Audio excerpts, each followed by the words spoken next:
James for the untouchable, true school sports. Let's go, baby. Bow! Be careful what you wish for because it can become a reality. Yeah. The Untouchable True School Sports Empire proudly presents something the boxing game's missing. Hey, what's going on? It's your boy BT, and I came here to talk some boxing with the thousands of True School Sports subscribers. All right, so I wanted to speak on some of the yesterday's action because I didn't do a post-fight review video. So I'm actually gonna bunch Derek Chisora upsetting Joyce and Claressa Shields becoming the heavyweight champion in the same video because I don't got that kind of time today. But we'll start with Derek Chisora versus Joyce. First and foremost, much respect has to go out to Derek Chisora. This is a guy that literally has balls down to his ankles. He does not care anybody. He'll fight anybody, anywhere, any place, anytime. He's fought everybody. He's fought Vitaly Klitschko. He fought David Haye. He fought Alexander Usyk. He's fought Fury multiple times. He's fought, you know, just the who's who. When you talk about like the who's who of the heavyweight division, he's fought damn near everybody there is to fight. That's just the God's honest truth. And it was no different than Joyce. And Chisora was very candid about, he was very forthcoming and candid about going into the fight about how he just feels he's tougher than Joyce. Joyce is too nice. He's too posh. And it was a 10-round fight. And listen, one thing about Joyce, his fall from grace has to be a case study in boxing, because this is a guy that not that long ago, about a year or so ago, we were talking about Joyce potentially being the third best heavyweight in the division. You know, he knocked out Joseph Parker. He had picked up a big string of wins, and then he ran into Zhili Zhang twice, and he's never been the same since. So this fight was pretty much no different than the fights that Joyce had when he was winning. He was mechanical. He was robotic. High volume jab. The only difference now between then and now is that his chin and his durability ain't what it was about a year and a half, 2 years ago. And I think Derek Chisora took advantage of that. He was able to, you know, lay on the ropes, use that little cross-arm defense, and then land the overhand right consistently, because Joyce's head doesn't go anywhere. He has about as much head movement as I do in this YouTube video right now. He doesn't really move his head at all. So Chisora was able to really just spam that overhand right over and over and over again. And Joyce had absolutely no answer for it. And it cost him, because in the 9th round, he got dropped. And that was a big moment in the fight. And War Chisora wins the war, and he gets a win over Joyce. So I'll say it like this. He's had well over 50 fights in the professional ranks.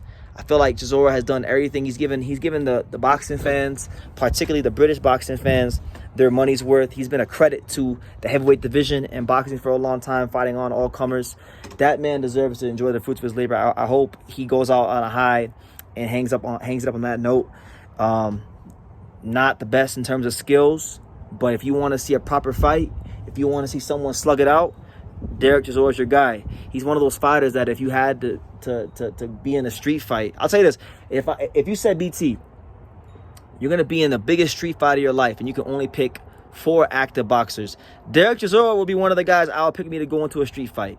And I think that's probably the best compliment you can give him, is the fact that he's just one of boxing's true warriors. So yeah, as far as Joyce, he's no spring chicken either. He's like 38. I think he needs to maybe consider hanging it up as well, because Derek Chisora is a guy that you're supposed to beat to get to the top level, and if you can't beat him, you're not going to beat anybody at the higher levels.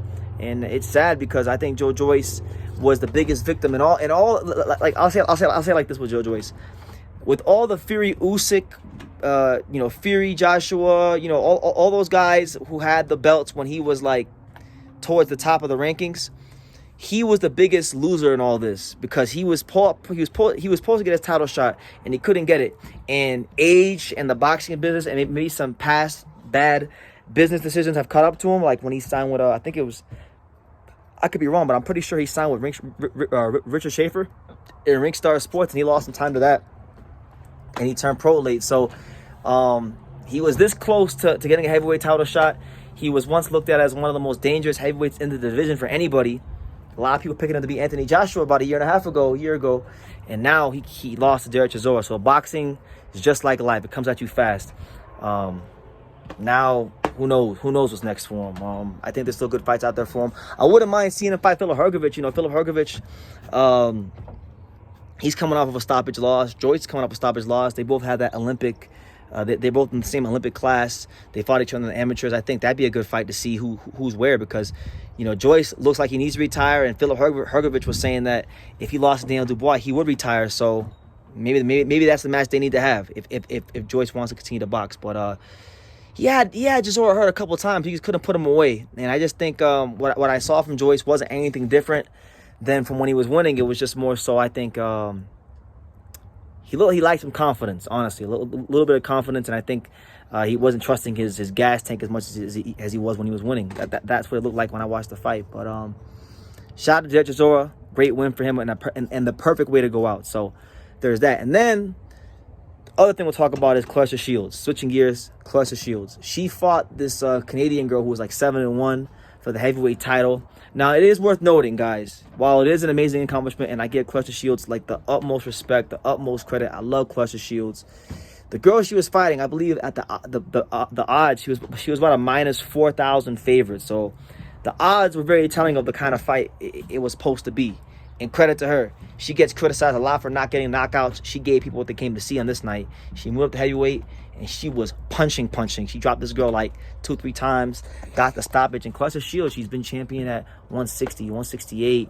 Now she's champion at heavyweight, multiple times undisputed, 2-time gold medalist, been in the big fights that people wanted to see her being with, like Savannah Marshall, and you know, even before that, Christina Hammer was looked at as a big foe for her.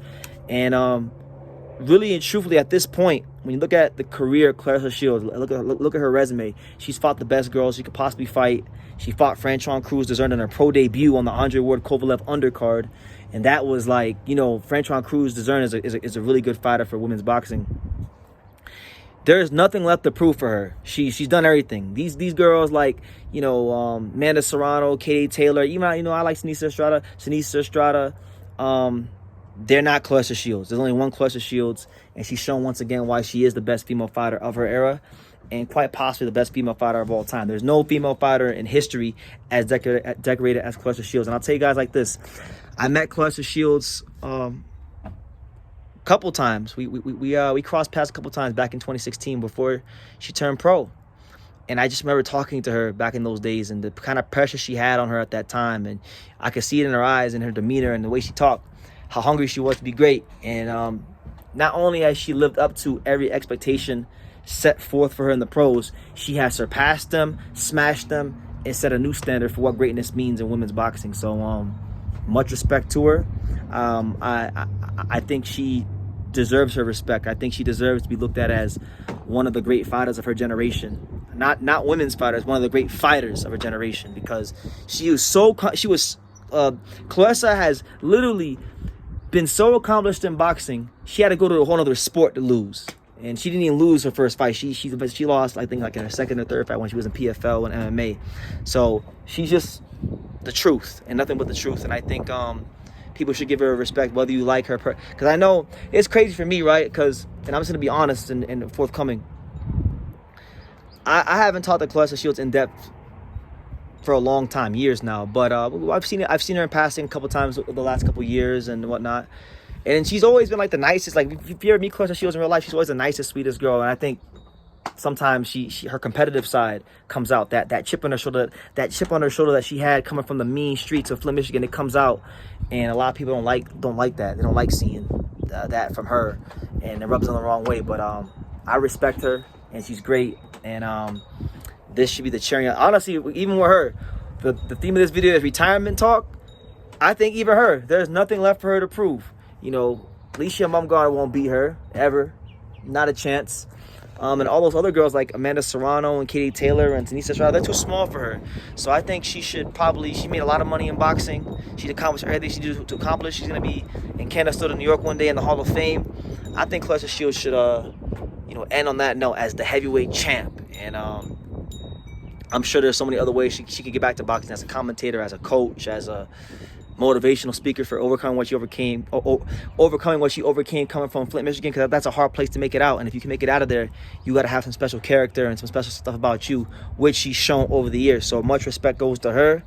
And congrats to her on becoming the heavyweight champion and putting on a sensational performance for the fans in Detroit. So, yeah, I'm going to leave it at that. Let me know what you guys think in the comments down below. What did you guys think of Derek Chisora versus Joyce? And what did you make of Claressa Shields and becoming the heavyweight champion?